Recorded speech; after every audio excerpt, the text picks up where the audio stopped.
Hello friends. तो कैसे हो आप सब। तो welcome to top scorers channel. देखिए, combined graduate level exam tier 2 2018 का जो 11 सितंबर 2019 को जो एग्ज़ाम हुआ था, उसके कुछ एक क्वेश्चंस आज हम डिस्कस करेंगे। और ये इम्पॉर्टेंट होगा जो अभी आपका 2019 का टीयर 2 होने वाला है, जिसका कि अभी टीयर 1 का रिजल्ट हाल ही में आया था। तो उसका टीयर 2 का जो एग्ज़ाम है, उसके लिए ये बहुत इंपॉर्टेंट है। तो चलिए देखो, क्वेश्चन नंबर 1 है, in a school 4/9 of the total number of students are girls and the rest are boys. ठीक है, किसी स्कूल में हम एज्यूम कर लेते हैं, मान लो 9 बच्चे हैं, तो उसका 4/9 गर्ल्स हैं। तो 9 का 4/9, 9 इंटू 4/9, 9 से 9 कट गया, तो हमने माना कि यहाँ पे 4 गर्ल्स हैं। ठीक है, और जो बचे हैं वो and the rest are boys, तो यहाँ पर 5 हमारे पास बॉयज हैं। टोटल 9 बच्चे हैं, जिसमें से कि 4 गर्ल्स हैं और 5 बॉयज हैं। आगे 3/5 of the number of boys are below 12 years of age. जो टोटल नंबर ऑफ बॉयज हैं उसका 3/5, टोटल 5 बॉयज हैं, तो उसका 3/5 are boys below 12 years of age, कि मतलब 5 में से 3 बच्चे 12 साल से कम उम्र के हैं। तो इसका मतलब 2 बच्चे 12 साल से ज़्यादा उम्र के हैं, या तो 12 साल के हैं या 12 साल से ज़्यादा उम्र के हैं। And 5/12 of the number of girls are 12 years और अबव 12 ईयर्स ऑफ एज। देखिए, 4 गर्ल्स हैं यहाँ पे, तो 4 का 5/12, number of 5/12 of the number of girls are 12 years और अबव 12 ईयर्स ऑफ एज, तो कितना हो जाएगा 5/3। मतलब 5/3 गर्ल्स 12 साल या 12 साल से ज़्यादा एज की हैं। और हमें आगे देखते हैं क्वेश्चन में क्या पूछा है। If the number of students below 12 years of age is 480। देखो, यहाँ पर एक जो स्टेटमेंट है ना, ये क्वेश्चन को डिफाइन करती है। इससे हमें ये पता लगता है कि क्वेश्चन क्या पूछना चाहता है हमसे। देखो, then 5/18 of the total number of students in the school will be equal to 5/18 total number of students का हमें बताना है। तो हम सबसे पहले क्या फाइंड करेंगे कि स्कूल के अंदर टोटल नंबर ऑफ स्टूडेंट्स कितने हैं। अब हम पीछे चलते हैं। ठीक है, यहाँ पे आते हैं। If the number of students below 12 years of age is 480, अगर 12 साल से कम उम्र के बच्चे 480 हैं, ये एक हमें इंफॉर्मेशन गिवन है। देखो, हम इस इंफॉर्मेशन को कैसे यूज़ करते हैं। अभी तक हमने यहाँ पर ये देखा था कि 5 बॉयज़ हैं, जिसमें से कि 3 बॉय जो हैं वो 12 साल से कम उम्र के हैं। तो देखो, हमारा ये डेटा इस डेटा के अंदर आ जाता है। यहाँ पर भी कुछ ऐसा बताया कि 12 साल से कम उम्र के बच्चे 480 हैं। हमको यहाँ पे नंबर ऑफ स्टूडेंट्स की एक्चुअल वैल्यू पता लग रही है कि 12 साल से कम उम्र के बच्चे कितने हैं। अब हमने ये देख लिया कि 5 में से 3 बच्चे तो 12 साल से यहाँ पे कम है बॉयज़ के अंदर। गर्ल्स के अंदर हम ये देख लेंगे कि 4 में से कितनी गर्ल्स हैं जो 12 साल से कम उम्र की हैं। चलो अब इसको फाइंड आउट करते हैं। तो यहाँ पे हमें दिया है 5/12 of the number of girls are 12 years और अबव 12 ईयर्स ऑफ एज। तो 5/12 इंटू 4 मतलब 5/3, तो 12 साल की हैं या 12 साल से ज़्यादा उम्र की हैं। हमारे पास टोटल गर्ल्स कितनी है 4। अगर हमें निकालना हो कि 12 साल से कम उम्र की कितनी है, तो total number of girls minus जो 12 साल से ज़्यादा उम्र की हैं उनको हम माइनस कर देंगे। एलसीएम ले लेंगे, 12 माइनस 5/3, 7/3। ये आ गया कि 7/3 गर्ल्स 12 साल से कम उम्र की हैं, 12 साल से कम उम्र की हैं, और 3 बॉयज़ यहाँ पे 12 साल से कम उम्र के हैं। तो देखो, 7/3 plus 3 is equal to, LCM ले लेंगे, 3 3 ज़ा 9, 16/3। तो 16/3 किसके बराबर है 480 के, क्योंकि यहाँ पे दिया हुआ है कि number of students below 12 years of age is 480। 12 साल से कम उम्र के बच्चे कितने हैं, तो वो है 480। तो मैं ये कह सकता हूँ कि 16/3 यूनिट की वैल्यू है 480। 1 यूनिट की वैल्यू कितनी आ जाएगी 480/16 इंटू 3। और हमें टोटल नंबर ऑफ स्टूडेंट्स हमने कितने एज्यूम करे थे 9, तो 9 यूनिट की वैल्यू कितनी होगी 9 यूनिट की वैल्यू होगी 480 इंटू 3/16 इंटू 9। इसको हम सॉल्व कर लेंगे, 16 3 48। तो टोटल नंबर ऑफ स्टूडेंट्स आ गए हमारे पास 810। देखो फ्रेंड्स, ये बहुत ही मतलब ज़बरदस्त तरीका है। अगर इस तरीके से हम क्वेश्चन को सॉल्व करेंगे तो हमारी कैलकुलेशन स्पीड भी अच्छी रहेगी और हमें क्वेश्चन बहुत जल्दी सॉल्व करने में मदद मिलेगी। तो हमने फाइंड आउट कर लिया कि 810 टोटल बच्चे हैं। अब क्वेश्चन अभी हमारा खत्म नहीं हुआ।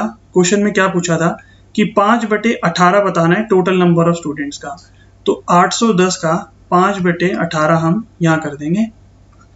9 2 18, 9 9 81, 0, 245 तो आंसर आ जाएगा 225। इसका आंसर करेक्ट आ जाएगा। आई होप ये आपको समझ में आया होगा। अगर आपको कोई भी इसमें डाउट होता है तो आप प्लीज कमेंट बॉक्स में मुझे लिख के बताइए, मैं इसको दोबारा से एक्सप्लेन कर दूंगा। चलिए क्वेश्चन नंबर 2 पे चलते हैं। If x plus Y plus z is equal to 11, x square plus Y square plus Z square is 133, x cube plus Y cube plus Z cube is 881। तो हमें क्या बताना है? Value of cube root of x y z. ये बहुत ही ना मतलब formula based question है। अगर हमें इसमें फॉर्मूला आता है तो ये क्वेश्चन हमसे हो जाएगा।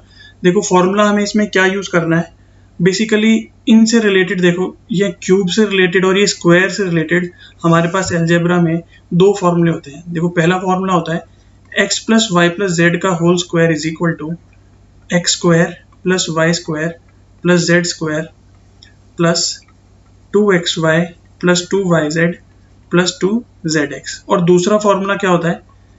X cube plus Y cube plus Z cube minus 3xyz is equal to x plus Y plus Z X square plus Y square plus Z square minus x Y minus Y Z minus Z x. अब ये दो फॉर्मूले हमने यहाँ पे देखे। अब हम कोशिश करेंगे कि इन दो फॉर्मूले में हम क्या हमें गिवन है और क्या हमें निकालना है। तो उस तरीके से इस क्वेश्चन को हम सोचते हैं। देखो हमें x plus Y plus z given है, तो यहाँ पर x plus Y plus z हम पुट कर सकते हैं। X square plus Y square plus Z square की वैल्यू गिवन है, वो हम यहाँ पे पुट कर सकते हैं।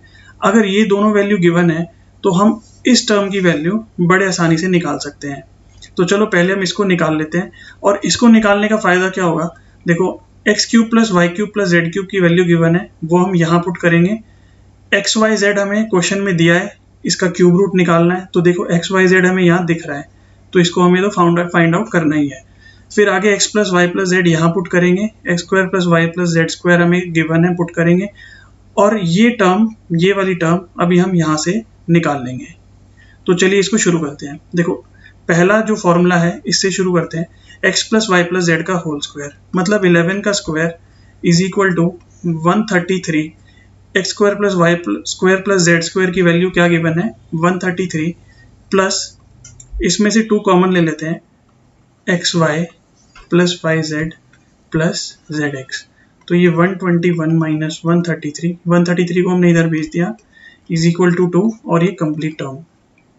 तो इसका आंसर आ जाएगा 2 1 माइनस और ये कंप्लीट टर्म -6। ये 2 इसको काटेगा, 2 6 12 और ये हमारे पास आ गया x y plus y z plus Z x की वैल्यू। अब ये हमारे पास टर्म आ गई, इसको हम सीधा यहाँ पे पुट कर सकते हैं। तो चलो फॉर्मूले नंबर 2 को हम देखते हैं। X cube plus Y cube plus Z cube की वैल्यू क्या है? गिवन है 881 minus 3xyz is equal to x plus Y plus z की वैल्यू है 11, ब्रैकेट में x square plus Y square plus Z square की वैल्यू है 133 और minus x Y minus Y Z minus Z x.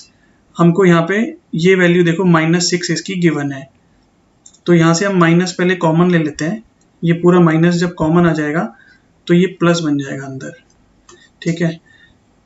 तो यहाँ पर x y plus y z plus Z x की वैल्यू पुट कर देंगे हम -6।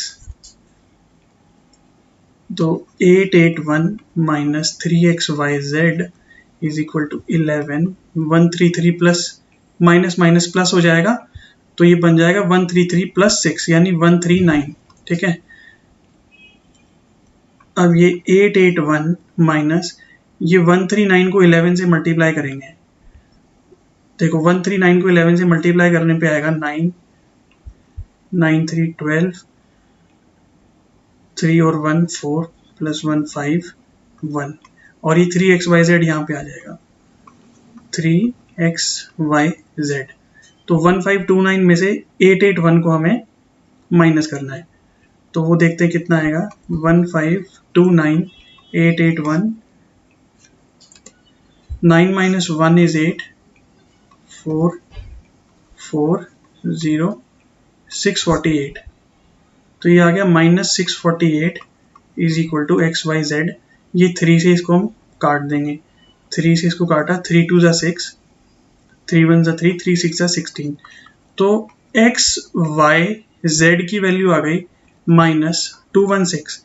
हमें फाइंड आउट क्या करना था, क्यूब रूट ऑफ XYZ। तो दोनों तरफ क्यूब रूट ले लेंगे, दोनों तरफ हम क्या कर देंगे, क्यूब रूट ले लेंगे। तो इसका क्यूब रूट अगर हम लेंगे तो इसका आंसर क्या आ जाएगा, -6, क्योंकि 6 का क्यूब होता है 216। इसका क्यूब रूट करेंगे तो आंसर आ जाएगा -6।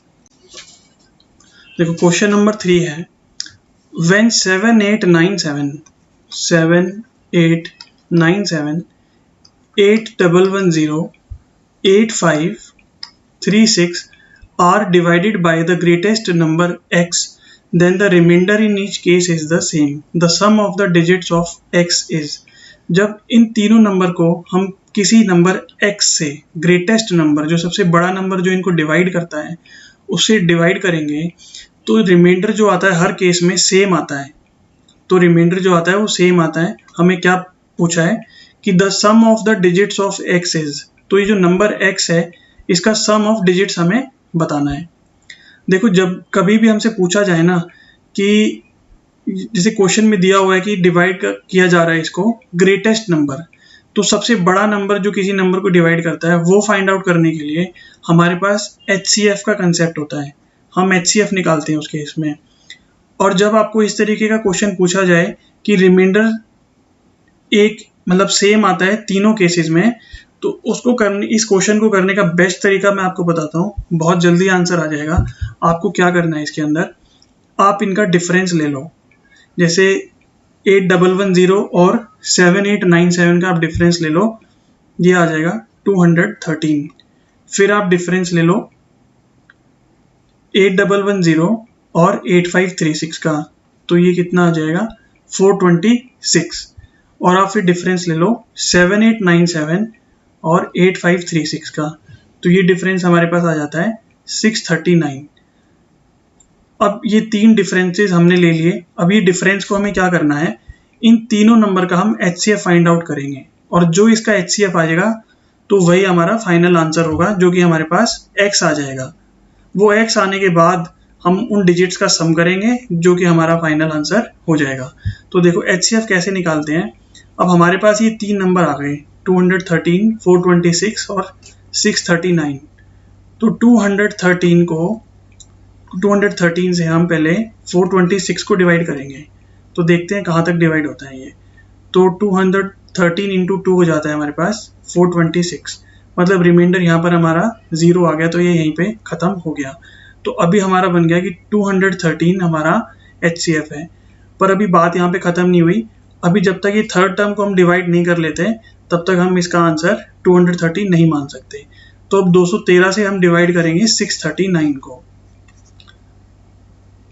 तो ये 3 से कट जाता है, 3 3 9, 639। यहाँ पर भी 0 आ गया।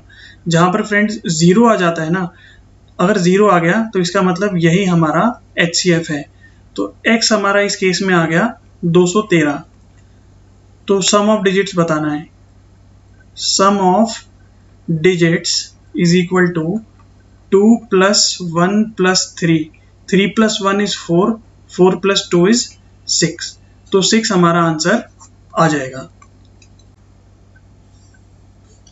क्वेश्चन नंबर 4 है, if a³ + b³ is equal to 218 and a + b is equal to 2, then the value of ab is। तो अलजेब्रा का क्वेश्चन है ये, और एक फॉर्मूला बेस्ड क्वेश्चन है। देखो फॉर्मूला इसमें क्या यूज होता है, हमारे पास एक फॉर्मूला होता है अलजेब्रा में, a प्लस बी का whole cube is equal to a cube plus b cube plus 3ab a plus b. तो a प्लस बी की वैल्यू हमें 2 गिवन है, 2 का क्यूब होता है 8, a cube plus b cube की वैल्यू हमें गिवन है 218 प्लस a भी हमें फाइंड आउट करना है और a प्लस बी की वैल्यू है 2। तो यहाँ से आ गया 218 को हम यहाँ ले जाएंगे, minus 210 is equal to 6ab। तो 6 से कटेगा, 6 3 ज़ा 18, 6 5 ज़ा 30। तो ए बी की वैल्यू आ गई -35। ये हमारा फाइनल आंसर है। क्वेश्चन नंबर 5 पे चलते हैं। इन ट्राइंगल ए बी सी, एक ट्राइंगल है हमारे पास ए बी सी, पहले हम इसको ड्रॉ कर लेते हैं। D and D are the points on side A B and B C. अब हम साइड्स देखते हैं ए बी सी। D और E पॉइंट्स हैं साइड्स ए बी और बी सी में, दो साइड्स हैं A B B C respectively such that D E parallel A C. कोई दो पॉइंट्स हैं, D यहाँ पर है ए बी पे और बी सी पे है पॉइंट E। डी ई को हमने ज्वाइन किया और गिवन है DE parallel AC if AD is to DB is 5:3, AD is to DB is 5:3। मतलब अगर AD की वैल्यू 5 है, AD की लेंथ 5 है तो DB की लेंथ 3 है, then what is the ratio of the area of triangle BDE। जो ट्राइंगल BD है इसका एरिया का रेशियो ट्रेपेजियम ACED से। BDE का एरिया और ACED के एरिया का रेशियो बताना है। तो देखो इस क्वेश्चन को हम कैसे अप्रोच करेंगे। देखो DE पैरेलल AC हमें दिया हुआ है, ठीक है। हमने एक चीज़ अपने एलिमेंट्री क्लासेस में पढ़ी है कि हमारे पास कभी भी जब दो पैरेलल लाइंस होती हैं और उसको कोई तीसरी लाइन कट करती है, दो पैरेलल लाइंस को कभी कोई तीसरी लाइन कट करती है, तो ये जो एंगल्स हमारे पास बनते हैं इनको कॉरेस्पॉन्डिंग एंगल्स हम बोलते हैं। ये वाला एंगल और ये वाला एंगल, कॉरेस्पॉन्डिंग एंगल्स हमेशा बराबर होते हैं। ये एंगल जितना, मान लीजिए ये अगर 60 डिग्री है तो ये 60 है, अगर ये 70 डिग्री होगा तो ये भी 70 होगा। मतलब ये एंगल हमेशा बराबर होंगे, चाहे वो एंगल इस तरफ का लो ये और ये, या फिर आप इस तरफ का लो, ये भी बराबर होंगे। ये एंगल इसके बराबर होगा। तो इस प्रॉपर्टी का यूज हम इस क्वेश्चन में करेंगे और देखते हैं उससे हमें क्या फायदा होता है। देखो DE पैरेलल AC है और BA इसको यहाँ पे कट करती है, तो हम ये कह सकते हैं कि जो एंगल है BDE वो बराबर होगा एंगल BAC के। BDE is equal to BAC। ऐसे ही एंगल BED बराबर होगा BCA के। BED is equal to BCA। तो ये बात हमने यहाँ पे देख ली। और इसमें एक और नया कंसेप्ट आप अभी देखो, एक चीज़ होती है similarity of triangles. Similarity of triangles. तो सिमिलैरिटी प्रूव करने का क्या तरीका होता है, अगर किसी भी दो ट्राइंगल में, हमारे पास देखिए यहाँ पे दो ट्राइंगल हैं, एक ट्राइंगल है BDE और दूसरा बड़ा वाला ट्राइंगल बनता है BAC।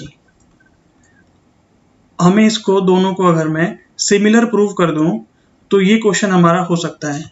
देखिए क्योंकि अगर कभी भी दो ट्राइंगल सिमिलर होते हैं ना, तो उनका जो साइड का रेशियो होता है, दो ट्राइंगल मान लीजिए, एग्जाम्पल के तौर पे समझते हैं, मान लीजिए दो ट्राइंगल है हमारे पास ABC और DEF। सबसे पहली बात तो हम सिमिलैरिटी प्रूफ करते कैसे हैं। देखो अगर किसी भी दो ट्राइंगल के कॉरेस्पॉन्डिंग एंगल्स इक्वल हैं, मान लीजिए एंगल B और एंगल E इक्वल हैं और एंगल C और एंगल D मान लीजिए इक्वल हैं, दो एंगल्स इक्वल हो गए, कोई भी दो एंगल्स, तो हम ये कह सकते हैं कि ये दोनों ट्राइंगल आपस में सिमिलर हैं। और इसको लिखने का तरीका हमें आना चाहिए, वो देखते हैं। मान लीजिए हमने ट्राइंगल को लिखा ABC, ठीक है। अब ये सिमिलर है इस वाले ट्राइंगल के, तो हमको इसको लिखना कैसे है। हम जहाँ पर एंगल B आया, एंगल B हमने देखा था कि बराबर है एंगल E के, तो B यहाँ पे मिडल में आ रहा है, तो E को आप बीच में लिख दो। अब एंगल C इक्वल है एंगल D के, तो C लास्ट में आ रहा है, आप C के बराबर एंगल D है, तो D को हम लास्ट में लिख देंगे और F बचेगा, F को हम यहाँ पे लिख देंगे। अब ये दोनों ट्राइंगल्स सिमिलर हो गए, हमारा लिखने का नोमेनक्लेचर करेक्ट हो गया। तो अब हम आगे बढ़ते हैं। देखो, कभी भी जब दो ट्राइंगल सिमिलर होते हैं तो उसके अंदर जो साइड्स का रेशियो होता है वो हमेशा सेम होता है। मतलब जो कॉरेस्पॉन्डिंग साइड्स हैं, मतलब ए बी साइड और F E side, A B और एफ ई, इसका ratio is equal to B C और E D, B C upon E D is equal to A C upon F D. यही तीन combination हमारे पास बचते हैं क्योंकि तीन साइड्स हैं। A C upon F D is equal to ratio of, is equal to मतलब जो ratio of all the sides है ये हमेशा इक्वल होता है। तो ये चीज़ हमने यहाँ पे जान ली। और दूसरा फॉर्मूला जो निकल के आता है, देखो, area of triangle A B C और इसका ratio area of triangle F E D is equal to square of sides का रेशियो, मतलब A B upon F E का स्क्वायर। तो ये फॉर्मूला हमारा अभी हम यूज करके इस क्वेश्चन को सॉल्व करने वाले हैं। हमने यहाँ पे सीख लिया कि सिमिलैरिटी कैसे प्रूव करते हैं, लिखते कैसे हैं, और आगे देखा कि उनके साइड्स का रेशियो सेम होता है और एरिया और साइड्स के बीच में क्या रिलेशन होता है। तो ये चीज़ हमने यहाँ पे देख ली। तो अब इस क्वेश्चन पे, अपने ओरिजिनल क्वेश्चन पे आ जाते हैं। देखो, angle D is equal to angle A, ये हमने यहाँ पे देखा। तो देखो, D और A हमने यहाँ पे D बीच में लिखा हुआ है दोनों के, तो यहाँ पे A को हमने सेंटर में लिखा। फिर angle E is equal to angle C, angle E और एंगल C सेम पोजीशन पे है, थर्ड पोजीशन पे लिखा हुआ है। और बचा एंगल B, तो वो यहाँ पे कॉमन है, तो यहाँ पे लिखा हुआ है।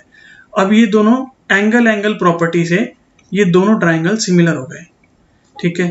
अब आगे देखते हैं। Area of triangle BDE, area of triangle BDE upon area of triangle BAC is equal two sides का स्क्वायर, साइड्स के रेशियो का स्क्वायर। अब साइड हमारे पास कौन सी है, देखो, छोटा वाला ट्राइंगल BDE के अंदर हमारे पास साइड है BD अपॉन बड़े वाले ट्राइंगल में कॉरेस्पॉन्डिंग साइड कौन सी है, BA, इनका होल स्क्वायर। तो BD की लेंथ हमें कितनी गिवन है, क्वेश्चन में गिवन है कि BD की लेंथ है 3 और BA की लेंथ कितनी है, 3 + 5 8, इसका होल स्क्वायर। तो 3 का स्क्वायर 9, 8 का स्क्वायर 64। हमारे पास क्या आ गया कि एरिया ऑफ ट्राइंगल BDE है 9 और एरिया ऑफ ट्राइंगल BAC है 64। जो ऊपर वाला ये ट्राइंगल है इसका एरिया है 9 और जो ये पूरा फुल ट्राइंगल है BAC कंप्लीट ट्राइंगल, इसका एरिया 64 है। अब देखते हैं क्वेश्चन में हमसे क्या पूछा है। Then what is the ratio of the area of triangle BDE to that of trapezium ACED। ये BDE का रेशियो और ये नीचे वाले ट्रेपेजियम का एरिया का रेशियो हमसे पूछा है। तो BDE का हमें पता है कि 9 है, और अगर हमें फाइंड करना है DECA का एरिया, तो हम टोटल जैसे 64 है उसमें से BDE को माइनस कर देंगे, तो हमारे पास ये बचेगा कि नहीं बचेगा, आप बताओ। अगर मैं टोटल में से 64 में से ये ऊपर BDE माइनस कर दूंगा तो मेरे पास बच जाएगा ना DECA का, हमारे पास एरिया इसमें बच जाएगा। तो 9/55 हमारा करेक्ट आंसर यहाँ पे आ गया। तो आई होप फ्रेंड्स ये क्वेश्चन आपको समझ में आए होंगे। प्रीवियस ईयर क्वेश्चंस आपके लिए एसएससी के लिए बहुत इंपॉर्टेंट है, तो आप इनको देखिए। अगर आपको इसमें कोई डाउट लगता है तो आप प्लीज़ कमेंट कीजिए, तो मैं इसको दोबारा से आपको एक्सप्लेन करूँगा। Thanks for watching the lesson. मिलते हैं नेक्स्ट वीडियो में।